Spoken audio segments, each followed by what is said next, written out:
नमस्कार, अपना उत्तराखंड देख रहे हैं आप सभी। आपके साथ मैं हूं जीनत सिद्दीकी। शुरुआत खबरों की करेंगे। देहरादून में अगर आप मिल्क से बने प्रोडक्ट्स का इस्तेमाल करते हैं तो ये खबर बेशक आपके लिए है। देहरादून में कई डेयरी के मालिक दूध, दही, घी के नाम पर स्वीट पॉइजन आपको परोस रहे हैं। ना ही साफ सफाई का ख्याल रखा जा रहा है, वहीं मिलावट का भी खेल हो रहा है।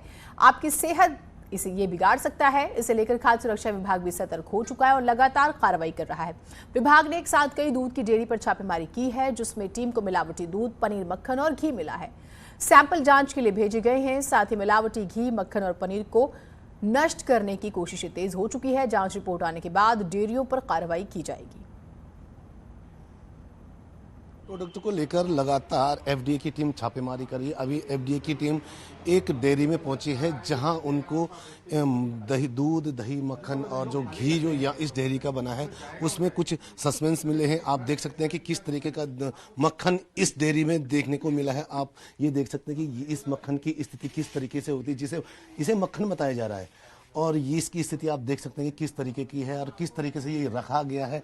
ये आम लोगों के लिए जहर साबित हो सकता है। भले ही एफडीए की टीम इस पूरे जो यहाँ पे मिल्क प्रोडक्ट हैं उनकी सैंपलिंग टीम ने की है। हमारे साथ जो अधिकारी हैं, डिप्टी कमिश्नर रावत जी, उन्हीं से जानकारी ले लेते हैं कि किस तरीके का क्या कुछ रहा है। सर, आप लोगों ने अभी छापेमारी की है, सर क्या कुछ देखने को मिला प्रथम दृष्टि? देखिए, बेसिकली एक तो हाइजीनिक कंडीशन यहाँ पे ठीक नहीं है। दूसरा, हमें जो यहाँ पे मक्खन मिला है वो कलर उसमें हमें लग रहा है वो संदेहास्पद है। ऐसी घी में भी लगा, तो उनके हम सैंपल लेकर के अपने रुद्रपुर लैब को भेज रहे हैं। जो भी उसमें निकल के आएगा उसके बाद इनके खिलाफ कार्रवाई की जाएगी। सर, लगता नहीं कि अगर इस तरीके के, क्योंकि आपने टीम लगातार छापेमारी कर रही है और इस तरीके के जो देखने को मिल रहा है प्रथम दृष्टया, क्योंकि मक्खन की स्थिति भी बड़ी दयनीय है और जो घी है वो भी बड़ा अटपटा दिख रहा है, तो सर ये आम जनता के लिए कितना हार्मफुल हो सकता है? देखिए, जनता के लिए ही हम काम कर रहे हैं। आयुक्त महोदय ने ये टीम बनाई है और स्पेशली बनाई है और आगे भी ये कार्रवाई करती रहेगी। हमारे पास थोड़ा सा व्यवस्थाएं कम थी, लेकिन अब जो टीम बनाई गई है वो पूरे प्रदेश के लिए बनाई है। और देहरादून में आपने देखा होगा हम लगातार कार्रवाई कर रहे हैं और आगे भी कार्रवाई करते रहेंगे। और साथ साथ हम जितने भी एबीओज हैं, हमारे ये फूड बिजनेस ऑपरेटर, इनको समझा भी रहे हैं कि इनको आगे कैसे कार्रवाई करें। इनको कोई परेशान नहीं किया जा रहा है, इनको समझाया भी जा रहा है। लेकिन अगर कोई गलत करेगा तो उसके खिलाफ सख्त से सख्त कार्रवाई की जाएगी। ये हमारा। सर, आज कितनी जगह छापेमारी की और क्या आगे रहेगा? देखिए, कार्रवाई में हमारी दो टीमें, एक तो अभी है जो टीम हमारी आपके प्रेजेंट यहाँ पे, एक टीम हमारी दूसरी जगह काम कर रही है। और ये अभी हम पूरे दिन भर में जितना मैक्सिमम हो सकता है, जितनी डेयरी हम कवर कर सकते हैं, उनको चेक कर रहे हैं। ये थे रावत जी, जिनका साफ तौर पर कहना है कि जो यहाँ पे जो सामान मिला है, मिल्क प्रोडक्ट मिला है, उसमें कुछ न कुछ दिक्कतें तो उनको देखने को मिली है। लेकिन पूरी जानकारी जो लैबोरेटरी में जाएगा, जब लैबोरेटरी से पूरी जांच होकर आएगी उसके बाद ही बता पाएंगे। कैमरा पर्सन राकेश सावत के साथ मैं सत्येंद्र बर्तवाल, न्यूज़ 18 देहरादून। नेटवर्क 18 के editor in chief Rahul Joshi ने उत्तराखंड चुनाव के नतीजों पर गृह मंत्री अमित शाह से सवाल किए। उस पर अमित शाह ने कहा है, निश्चित तौर पर उत्तराखंड में बीजेपी की जीत हो रही है। धामी जी ने कम वक्त में बहुत अच्छा काम किया है। उत्तराखंड में आपको क्या लगता है, कांटे की टक्कर दिखाई दे रही है? कांग्रेस कह रही है कि वो सरकार बना रहे हैं। आप कैसे रूप से भाजपा की सरकार बन जाएगी, अच्छी सरकार बनेगी। धामी जी ने बहुत अल्प कालखंड के अंदर बहुत अच्छा काम किया। इन टोटो 5 साल में उत्तराखंड के अंदर 4 धाम के प्रोजेक्ट्स हो या बिजली के प्रोजेक्ट्स हो, ढेर सारे काम हुए और गरीब कल्याण वहां पर भी बहुत बड़ा मुद्दा है। कुछ आपने तीन मुख्यमंत्री रहे इस 5 सालों में, कुछ आपके बड़े नेता छटक के कांग्रेस की ओर गए, इसका कोई नुकसान हो सकता है? होता ही है, मगर एक पॉजिटिव वोट बैंक भी बड़ी जनरेट हुई।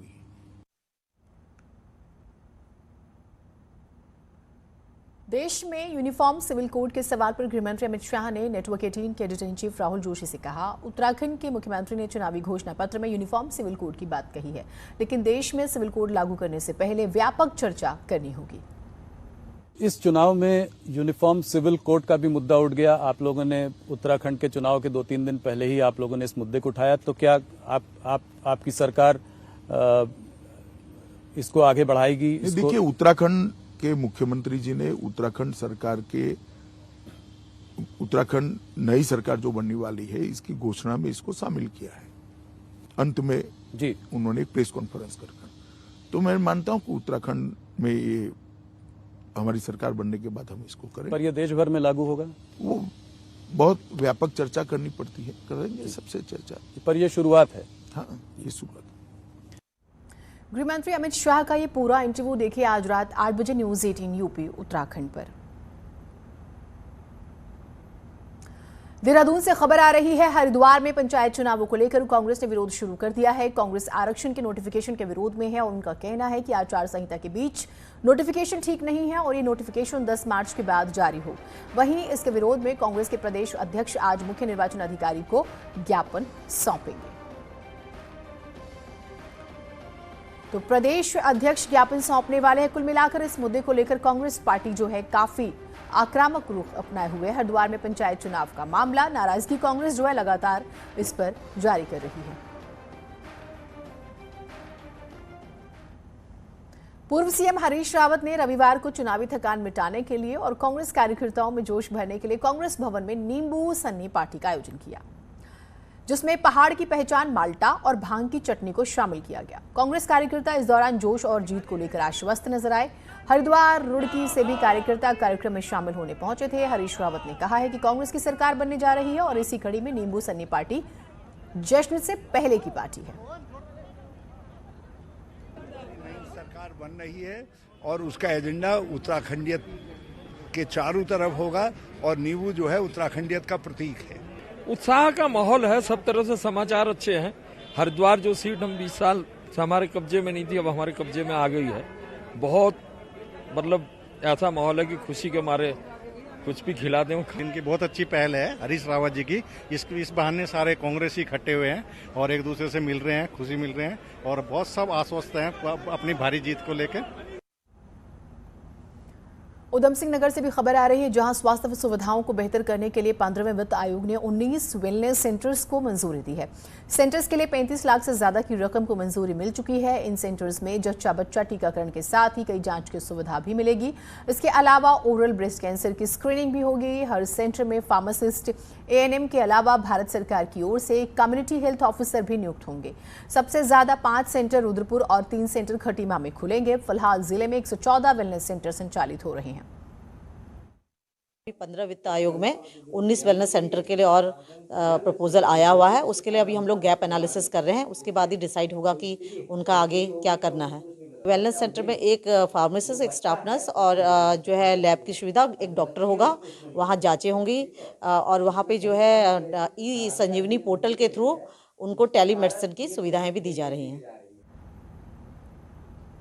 उत्तरकाशी से खबर आ रही है, विधानसभा चुनाव के परिणाम आने से पहले ही बीजेपी में पहाड़ से लेकर मैदान तक वर्तमान विधायकों की ओर से भीतरघात का आरोप लगाने का सिलसिला शुरू हो चुका है। यमुनोत्री सीट से प्रत्याशी और विधायक केदार सिंह रावत ने चुनाव के दौरान भीतरघात का आरोप लगाया। उन्होंने कहा है कि पार्टी इसे लेकर समीक्षा भी कर रही है। हालांकि केदार सिंह रावत अपनी जीत को लेकर आश्वस्त हैं। कुछ लोगों ने हो सकता है कि निष्क्रियता दिखाई हो, लेकिन वो ज्यादा उसका कोई असर नहीं होने वाला है। इस संबंध में तो जो पार्टी संगठन है वो स्वयं समीक्षा कर रहे हैं और वो देखेंगे कि वो किस तरह से समीक्षा करते हैं। चमोली से खबर आ रही है, जहां थराली विधानसभा के देवाल विकास खंड में ताजपुर गांव को जोड़ने वाली सड़क पर निर्माण कार्य चल रहा है, लेकिन इस दौरान कार्यदायी संस्था की लापरवाही की वजह से बुरांश के पेड़ों को काफी नुकसान हुआ। बताया जा रहा है कि सड़क कटिंग का मलबा जंगलों में डाला जा रहा है, जिससे बुरांश के पेड़ों को नुकसान पहुंच रहा है। हालांकि अधिकारियों का कहना है कि 8 डंपिंग जोन बनाए गए हैं। वहीं वन विभाग के अधिकारी ने मौके पर पहुंचकर जायजा लिया और ठेकेदार पर 75,000 का जुर्माना लगाया है।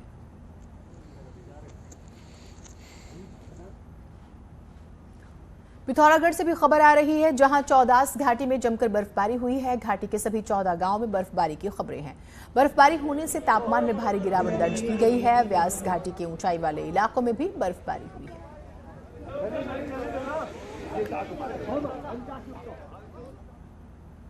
पहाड़ों में एक बार फिर से बारिश और बर्फबारी का पूर्वानुमान मौसम विभाग ने लगाया हुआ है। पहाड़ों में 2 से 3 हजार फीट की ऊंचाई वाले इलाकों में बर्फबारी हो सकती है, जबकि निचले इलाकों में अच्छी बारिश होने की संभावना है।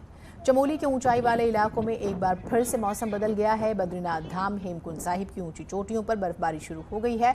वहीं औली में एक बार फिर से मौसम खराब होने की वजह से कड़ाके की ठंड पड़ रही है। औली में अभी भी 2 से 2.5 फीट तक बर्फ जमी हुई है, लेकिन आने वाले कुछ दिनों में एक बार फिर से औली में अच्छी बर्फबारी होने की संभावना है।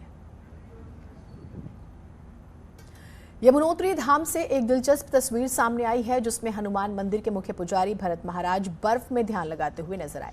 यमुनोत्री धाम में इस समय करीब 4 फीट तक बर्फ जमी हुई है और यहाँ का तापमान -5 डिग्री है। शीतकाल में यमुनोत्री धाम के कपाट 6 महीने तक बंद रहते हैं और इस समय हनुमान मंदिर के मुख्य पुजारी समेत कुल 5 लोग यमुनोत्री धाम में मौजूद हैं, जो पूरे शीतकाल में यमुनोत्री में ही रहते हैं।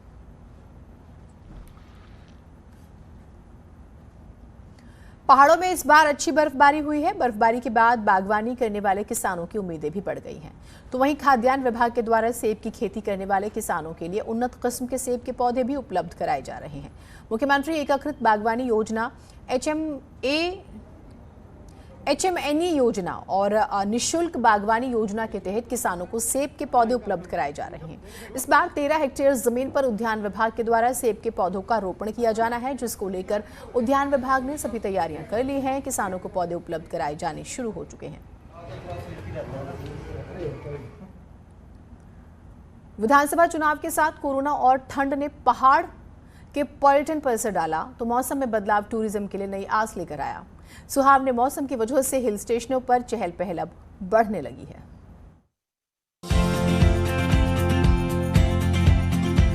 नैनीताल एक बार फिर पर्यटकों से गुलजार होने लगा है। विधानसभा चुनावों की थकान और साफ मौसम का लुत्फ उठाने पर्यटक नैनीताल पहुंच रहे हैं, तो वोटिंग के साथ हिमालय और पहाड़ के दीदार कर पर्यटक सुहावने मौसम का आनंद ले रहे हैं। शहर के भीड़ भाड़ से दूर पर्यटक यहाँ के शांत माहौल में सुकून भरे लम्हों को अपनी यादों में बसा रहे हैं। तो यहाँ का वेदर ज़्यादा अच्छा है, ठंड बहुत है यहाँ पे, बहुत ज़्यादा, और मज़ा बहुत आया। हमने बहुत एंजॉय किया, बोटिंग भी की हमने मतलब ऐसा सोचा भी नहीं था, लेकिन हमने बहुत एंजॉय करा और हम वहाँ ऊपर इससे भी ऊपर गए थे हम आइस में, बहुत मज़ा आया वहाँ भी। यहाँ का वेदर भी बहुत अच्छा है, बहुत अच्छा लगा यहाँ आकर। पिछले दिनों चुनावों के साथ खराब मौसम के बाद पर्यटकों में कमी आ गई थी, तो वहीं कोरोना के चलते भी कारोबारियों को खासा नुकसान हुआ। हालांकि अब मतदान के बाद टूरिस्ट नैनीताल आने लगे हैं, जिससे कारोबारियों को भी आस बंध गई है। 14 तारीख को चुनाव थे, उसके बाद हमारा इस सैटरडे संडे को काम देखने को मिल रहा है। हमें उम्मीद है कि अब ये 10 मार्च के बाद जो है हमारा काम अच्छा चलेगा और फिलहाल तो सैटरडे संडे को बहुत अच्छा रस रह रहा है। पहाड़ में इस समय मौसम खुशगवार है, जिसके चलते पर्यटक भी अब यहाँ पहुँच रहे हैं, जिससे सरोवर नगरी में तो रौनक बढ़ रही है, साथ ही कारोबारियों की भी आर्थिक स्थिति सुधर रही है। न्यूज़ 18 के लिए नैनीताल से वीरेंद्र बिष्ट की रिपोर्ट। चलिए एक छोटा सा ब्रेक ले रहे हैं, कहीं मत जाइएगा।